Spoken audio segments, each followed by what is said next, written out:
Okay, so let's go ahead and get back into our coverage over the Thunderbolts. And I kind of want to sit down and cover just one particular issue, and that'll be Spider-Man Team Up. Now, Spider-Man Team Up is very similar to X-Men Unlimited, and let me explain. You see, in the early 1990s for Marvel Comics, the X-Men got really popular, right? You had the X-Men, X-Factor, X-Force, Excalibur. You had all these different books.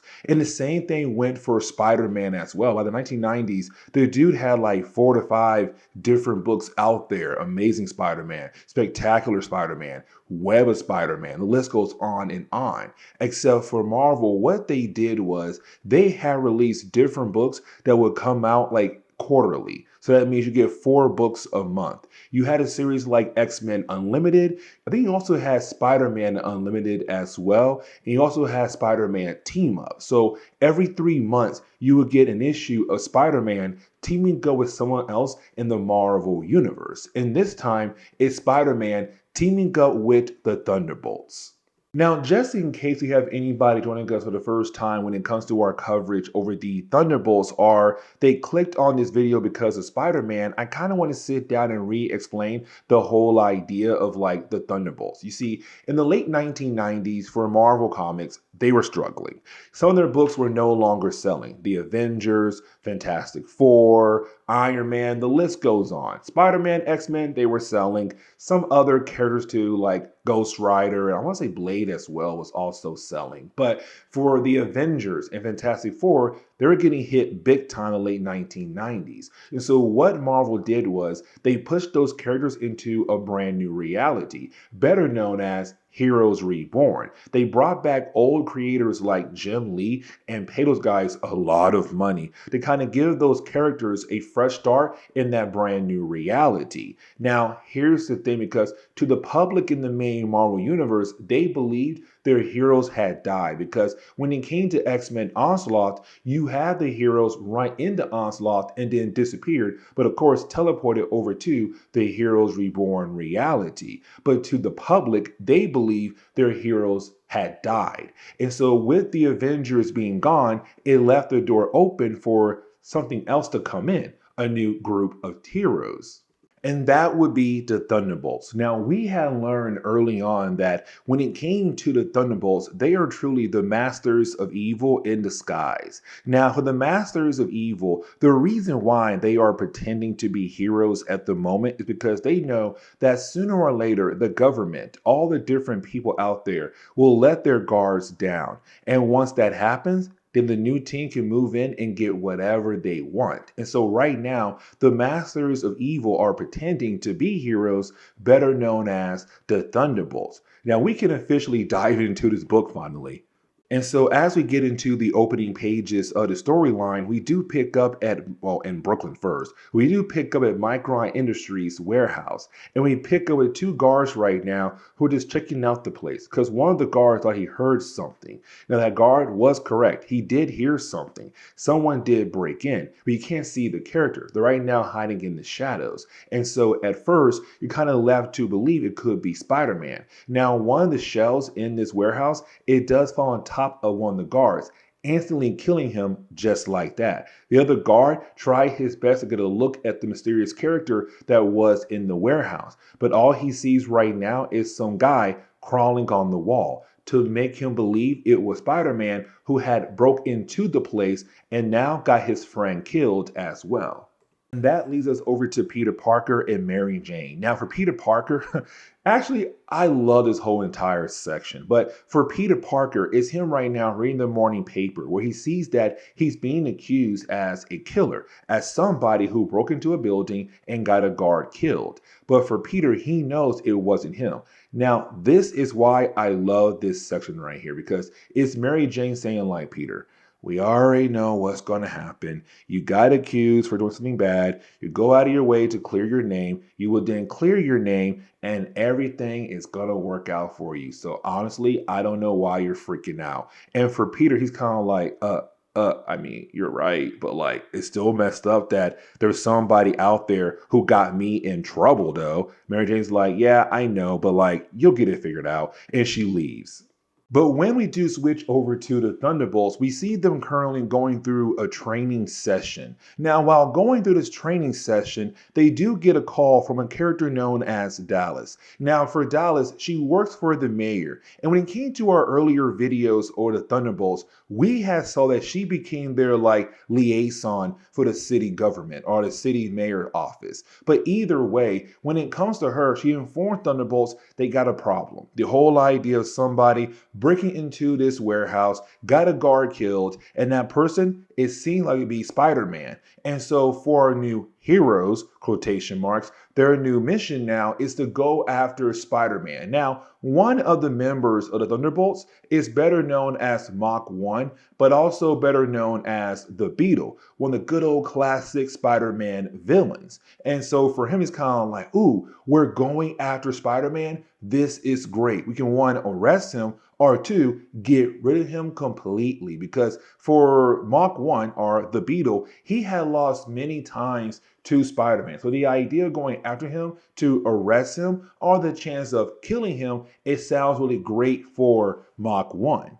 But now we pick up with the Enclave. Now, the Enclave has been around for a very long time in Marvel Comics. When it comes to the Enclave, they first appeared back in Fantastic Four issue number 66. Now, for the Enclave, they date back to the Camelot days, where they tried their best to oppose King Arthur by using the Eternity Mask. Now, the mask and them were able to survive throughout time, leading into the 1930s, the 40s, and also the 50s. Now, by the 50s, they had added somebody else into their ranks who then kind of gave them a treatment to allow them to live even longer beyond their actual time. Now, for the Enclave, they have pulled off many different scientific breakthroughs, and one of them would be Adam Warlock, because they were trying to create the perfect human. But anyways, for the Enclave, they're now back in the picture again.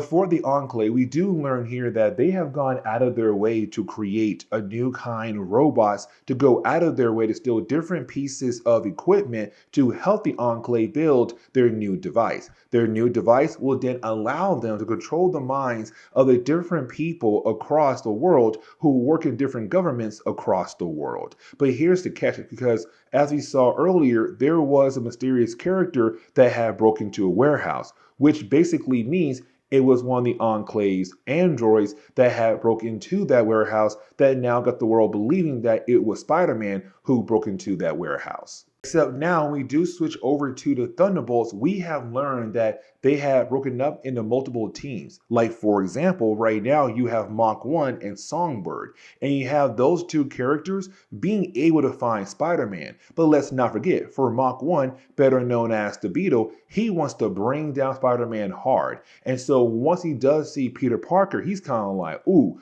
perfect, let's go. You're under arrest, but don't worry, I might kill you off as well too. Let's see what this battle possibly goes to. But for Techno and also Meteorite, they go over to a different company's warehouse with the possibility of that warehouse also getting robbed as well. But while you have those two characters walking around, well, out of nowhere, they're now being confronted by one of the androids, or the android that was created by the Enclave. So for these two heroes, they're kind of getting the idea that Spider-Man might not be the burglar slash killer in his whole entire situation. Now, the last team will be Citizen V and Atlas. Now, while those two characters are walking around, they run into J. Jonah Jameson. Now, at first, Homeboy is not happy about the idea of two heroes just wandering around the city. But once you do have the two heroes inform JJ, like, hey, listen, we're going after Spider-Man, the dude's kind of like, okay, you know what? Go ahead, have a good day, and hopefully you'll bring down that crazy web slinger. Now, for a brief moment, I do want to go ahead and jump back over to the battle between Mach 1 and Songbird fighting against Spider-Man. And the reason why, because for Spider-Man, he kind of begins to realize something. The way Mach 1 is flying, it reminds him of a certain character. Now, for me personally, I thought here and now, Peter Parker was going to find out that Mach 1 was the Beetle. But getting back over to the other battle, for Meteorite and also for Techno, they're struggling right now fighting against the android. And matter of fact, it gets to the point where you have Techno realize they need to go ahead and call in some backup. Now, the android does disappear, but of course, he still calls in backup because now he knows that one, Spider-Man is innocent, but two, they now have some kind of crazy android out there they have to bring down. And so when we go back over to the battle between Spider-Man, Songbird, and also Mach 1, you have Mach 1 and also Songbird be ordered to stop because now they know that Spider-Man is innocent. Now, luckily for Spider-Man, that battle did stop because it did seem like right there at the very end, he was going to die. But for Spider-Man, he wants to continue to follow them, kind of learn more about this new superhero team that had appeared out of nowhere. Now, for Mach 1, he still wants to know why in the world they go ahead and kill off Spider-Man, because even if he is innocent, they still have the chance to go ahead and kill him off right then and there to finally get rid of at least one of the heroes out there in the world. But you have Meteorite explain things to Mach 1, like, listen, we are a brand new superhero team. If we go out of our way to kill him or arrest Spider-Man, and the thing is he's innocent, we'll look like idiots. So no, unfortunately, we have to let him go for right now. And so for Mach 1, he agrees what he just heard. But also for Mach 1, he has no idea that a spider tracer was placed on his jetpack.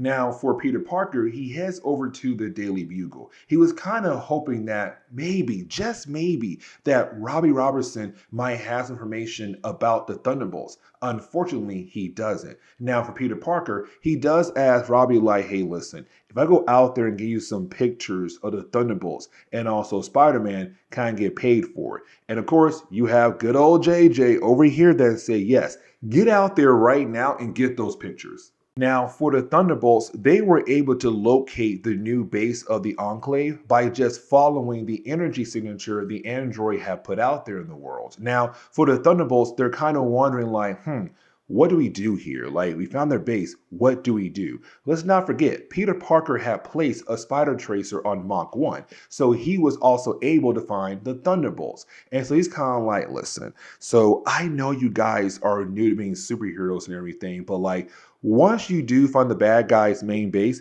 what you do next is you break into their base like this, and you didn't have Peter Parker just rush into the building. And this kind of leads into the rest of the issue where you do have Spider-Man and Thunderbolts begin to fight against the Enclave. Now, there is a moment where you have the Enclave activate their device to give them the ability to control the minds of the Thunderbolts. Now, when it came to Spider-Man, thanks to his spider sense, it was really able to throw off the actual signal that being put out by the Enclave device. And when it came to Mach 1, his helmet allowed him to protect him from the signal the device was putting out at the moment. So Mach 1 and Peter Parker are the only two who are not being mind controlled at the moment, but allowing our heroes the chance to at least fight against the Thunderbolts and also the Enclave. But once you do have our two heroes being able to help the rest of the heroes come back to their senses, you didn't have the Enclave just disappear. Now, they do open up this portal that does absorb all their different pieces of technology, including them. And so for our heroes, the only thing that's left right now is an empty warehouse building. Now, you do have Spider-Man leave, but this leads into the ending of the storyline where you had the Thunderbolts go back to their base. But this kind of leads into the ending of the book. And I really do like the ending of this book because we pick up at Mach 1, right? And when it comes to Mach 1, we see him being questioned by the rest of the team because we also learned that Mach 1 had handed Peter Parker a disc. On that disc is a recording that basically shows that it was the Enclave who went out of their way to steal all that equipment to, of course, clear the name of Spider-Man. But for the Thunderbolts, they kind of want to know, like, why in the world did he do that for? Now, at first he said, listen, it's the right thing to do. If we're really trying to be heroes right now to trick the people, to trick the public, we should go out of our way to help out other heroes like Spider-Man. But it's also him kind of beginning the process of loving the idea of being a hero. Because in that battle, Spider-Man did save his life. And so for Beetle or Mach 1, he felt like he owed Peter Parker one, but at the same time, he's kind of like, no, it was the right thing to do to help clear his name. But it's also him saying, like, yeah, you know what? I like the idea of being a hero. And this is where we're going to end today's comic book video. So please leave me a like down below and subscribe. But guys, see y'all next time. Later.